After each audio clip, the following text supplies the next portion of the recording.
Why you wanna fly, blackbird? You ain't ever gonna fly. Why you wanna fly? You want to be a runner-up? You want to be a winner? You ain't ever gonna fly. No place big enough for hope. Noni is supposed to be the girl that every guy wants. We're selling fantasy here. All right, let's lose the jacket. 'Cause your mama's name was Lone. Everybody says I'm special because I have this voice, but I'm just saying what everybody else wants me to say. Can you look at me for a second? No, wait! Hey, look at me! I see you. I see you. I see you. Why do you think kind of the media likes to put these pop stars on a pedestal, and then when they come crashing down, they like it even better? Yeah, I don't know. I think maybe people forget that everybody's a human being, and that's really what the movie explores, is sort of the human side beneath that glamorous pedestal. I don't know. It's kind of mean. I guess it's, you know, somewhat of a sport, but I don't know. I think it's one of the more depressing things about our culture. All right, so if you were going to describe what type of film this is, what type of movie is it? This is a love story, a desperate love story. I think that I don't watch myself. I refuse to. I've seen very few projects I was involved in. However, Gina can be very convincing, and she kind of like stalked me for a while and said, I need you to see it so I can walk away from it myself. So we set up a screening and I watched the film, and halfway through, I said to myself, like, holy crap, like, this is a good movie. It's a love story. You know what I mean? Like, I feel moved a little bit. You know what I mean? There was a couple moments I got a little misty and I looked around, and it was cool because I was the only one in the theater. But it's a love story. And I think it's effective not because it's just love, but because it deals with the real obstacles that people of every, you know, race, color, size, background, sex, can identify with. You know, it deals with identity and finding yourself in adulthood. It deals with, mental illness. It deals with this, suicide. It deals with misogyny. It deals with all of these things that we actually come in contact with almost every day. And it puts those things into perspective. So you cried watching yourself, is what you're telling me? No, I said I got misty-eyed. I didn't cry. You make yourself cry. Yes, no. Gina made me cry. I try my best to disconnect myself from the characters in a way that I can watch them and forget that it's me, hopefully. If I see myself that I've done something wrong and I gotta go back to the drawing board and sit with the acting coach and say, what did I do wrong?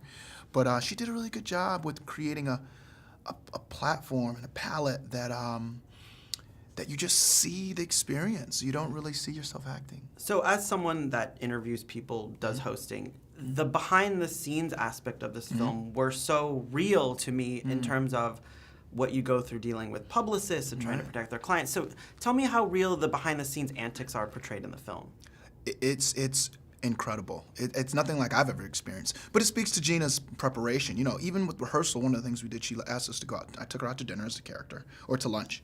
And just thinking she wanted me to, us to have the chemistry, whatever. And all of a sudden, the paparazzi shows up. The guy shows up, takes a picture, asks for an autograph. I'm like, okay, dude, no, like, we get it. Thank you, no. Keep it moving in the nicest way.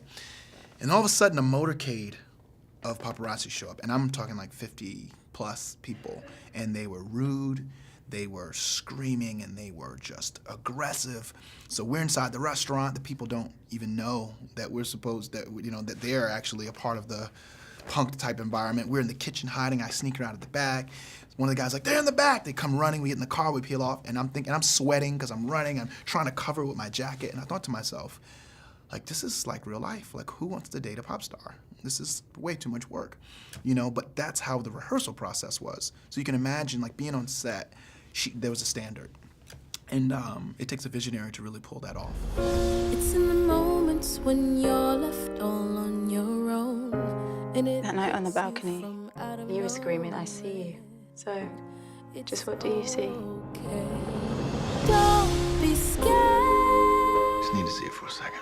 Then go wait at the curb with the rest of the groupies. What's your name? Gas. Short for Kazan. No. Yeah. My parents thought it sounded African. You busy? Saw this? Lyrics. No one cares what I have to say. I'm listening. It's your life. Don't throw it away. This is different. You didn't meet her in a church pew, son. Church girls are the ones you gotta watch out for. You know, part of the film is about a comeback. Everyone loves a comeback story. Have you ever had in your own life anything that you did and came back bigger and better, or you failed at something and then tried again and then it, you know, you succeeded? Yeah, I mean, you know, gosh, career-wise, I feel like I'm sort of still just getting started. So in terms of a comeback, I feel like it's a bit early days. But certainly before I was acting professionally, you know, I wanted to dance. I wanted to be a ballet dancer, and I actually failed a ballet exam when I was 15, and that was a big deal for me because it meant I really had to reassess. And it was a very semi-professional ballet exam, and I'd never failed anything in my life, and so for me, I suddenly had to reassess. And you know, I'm very much, you know, a believer that everything happens for a reason. And actually, then, because I failed that exam, I knew I still wanted to perform. That led me to acting. So, you know, the silver lining being that it wasn't meant to be, and actually, you know, I learned from the experience. Last question. You know, when you're coming up in this business, you see people's careers like Beyonce, and they can't go outside, just like your character in the film. Do you think that you might not want to get to that level of fame because your personal life will be taken away from you, or is that even something you can control?